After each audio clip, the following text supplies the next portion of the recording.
सोनाली बेटा। अरे वाह, आप लोग आ गए। बैठिए, आप लोग खड़े क्यों हैं?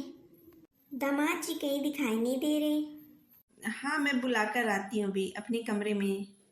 सुनिए, मम्मी पापा आ गए, उनसे मिल लीजिए। अरे तो क्या हुआ, कोई प्रधानमंत्री थोड़ी ना है तो मैं बाहर जाकर मिलूं। अभी थोड़ा रुको, मैं अपना काम खत्म करके फिर आता हूँ बाहर। अच्छा ठीक है, आप नहीं चल रहे हो तो कोई बात नहीं। वैसे मम्मी पापा आपको गाड़ी देने की बात कर रहे थे। क्या कह रही हो तुम? हाँ सच्ची तो कह रही हूँ मैं। अच्छा ठीक है, चलो फिर। अब रोहन का ऑफिस का काम होता है तो इस वजह से वो बिजी होगा। नमस्ते आंटी जी। नमस्ते बेटा। और आंटी जी, कोई आने में तकलीफ तो नहीं हुई? और दामाद जी कैसे हैं? आपके शहर में तो बहुत गर्मी है। गांव में तो बढ़िया मौसम था, यहाँ पर आए तो बहुत गर्मी लग रही। हम तो आते आते ही पसीने से भीग गए थे। अब आपने एसी तो नहीं दी, इसलिए गर्मी में तो रहना ही पड़ेगा। अगर एसी होता तो शान से सोती ना मम्मी जी। सही कह रहे हो बेटा, लेकिन अब कर भी क्या सकते हैं। तुम फिक्र मत करो, हम उम्मीद करते हैं कि तुम्हारा जल्दी से प्रमोशन हो जाए और तुम बड़ा वाला एसी लगवा लो। फिर जब हम अपने गांव से आए तो यहाँ पर ठंडी हवा में सोएंगे। देखता हूँ वो टाइम कब आता है। अरे रोहन, अभी तक तो तुम एसी में रहे नहीं।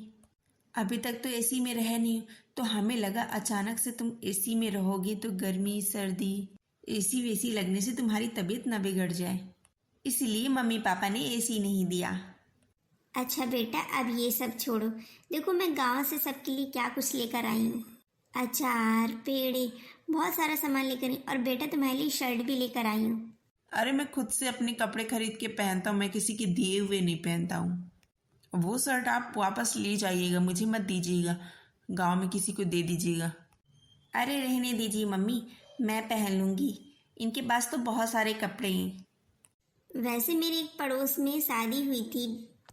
जब उसके ससुराल से आते हैं ना तो बहुत सारी मिठाइयाँ फल फ्रूट्स बहुत लाते हैं। क्या आप भी ना ये अचार और पेड़े। अरे ये तो ताजे दूध के पेड़े हैं, बाजार की भला कैसे पुराने दूध के बने हुए। वो कहाँ अच्छे होते हैं। आप मेरे पेड़े खा के तो देखिए, बहुत पसंद आएगा आपको। हाँ खाइए ना आप, हर बार हमसे यही पेड़े मंगवाएंगे आप। हाँ मम्मी पापा सही कह रहे हैं, मुझे तो बहुत अच्छा लग रहा है। हम सब लोग ऐसे साथ बैठे हैं, कितना प्यार है। मम्मी पापा मैं तो कह रही हूँ आप हर महीने आया करिए, कम से कम एक हफ्ता तो रुकना ही होगा आपको। ये तुम क्या कह रही हो, उनके पास तो खुद के गांव में काम होंगे ना। क्यों मम्मी पापा जी? हाँ हाँ, अरे तुम चिंता मत करो रोहन, ये सोनाली तो मजाक कर रही है। बचपन से इसे थोड़ा ज़्यादा बोलने की आदत है। अरे सोनाली, तुम ज़्यादा अपने ससुराल वालों को परेशान मत करो। मैं पूरी कोशिश कर रही हूँ मम्मी पापा। अच्छा मैं जा रही हूँ खाना बनाने, तब तक आप सब लोग बातें करिए। मुझे बाहर कुछ काम है, मैं बाहर जा रहा हूँ और अब सीधा खाना खाने के टाइम पर ही आऊँगा। अच्छा ठीक है, बाहर जा तो रहे हैं लेकिन बाहर कुछ खाइएगा नहीं, नहीं उस दिन की तरह आपको 10 लग जाएंगे। मम्मी पापा ये बहुत बिजी रहते हैं, शहर वालों के इनके अपने ही चोचले रहते हैं, इनके पास कहाँ फुर्सत होती है साथ बैठने की। खैर आप सब लोग बैठिए, मैं आपके लिए खाना बनाती हूँ। यहाँ मैं घर घर खेले। बेटा ये सब क्या हो रहा है? यहाँ का माहौल तो बड़ा ही अजीब है। ये रोहन तो बड़ा घमंडी लगता है। अरे मम्मी तुम चिंता क्यों कर रही हो, वो घमंडी तो मैं भी तेज बीवी हूँ उनकी। कुछ ही दिनों में मैं उनका घमंडीपन उतार दूंगी, बाकी लोग उन्हीं देखकर शांत हो जाएंगे। हाँ, बाकी मुझे तेरे पर भरोसा है कि कितना भी टेढ़ा इंसान है तो उसे चुटकियों में सही कर लेगी।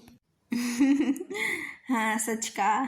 अब ये बताओ मम्मी, रात में खाने में तुम्हारे पसंद का पुलाव बनाऊँ क्या?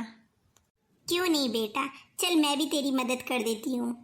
मम्मी मैंने गेस्ट रूम साफ कर दिया है, आप लोग वहीं पर सो जाना। ठीक है बेटा। सुनो, कहाँ जा रही हो? हाँ बताइए क्या हुआ? एक बात तो मैं समझ गया हूँ। अच्छा जी, वो क्या? यही कि तुम भी मुझसे कुछ कम नहीं हो। जितना मैं घमंडी उतनी तुम तेज। अब साथ में रहना है तो दोनों को अपने अपने तेवर कम करने पड़ेंगे, वरना ये घर कम युद्ध का मैदान ज़्यादा बन जाएगा। अरे प्लीज, आप खुद को मुझसे कंपेयर मत कीजिए। मैं आपसे बहुत ज़्यादा अच्छी हूँ। क्या? तुम भी ना सोनाली? फिक्र मत करिए, अब आप हमसे हाथ मिला ही रहे हैं तो मैं भी दोस्ती का हाथ बढ़ा देती हूँ। आज से मैं भी शांत रहूँगी और आप भी घमंड नहीं दिखाएंगी बिल्कुल भी। तो सभी लोग कमेंट्स में ज़रूर बताइए कि ये कहानी आपको कैसी लगी।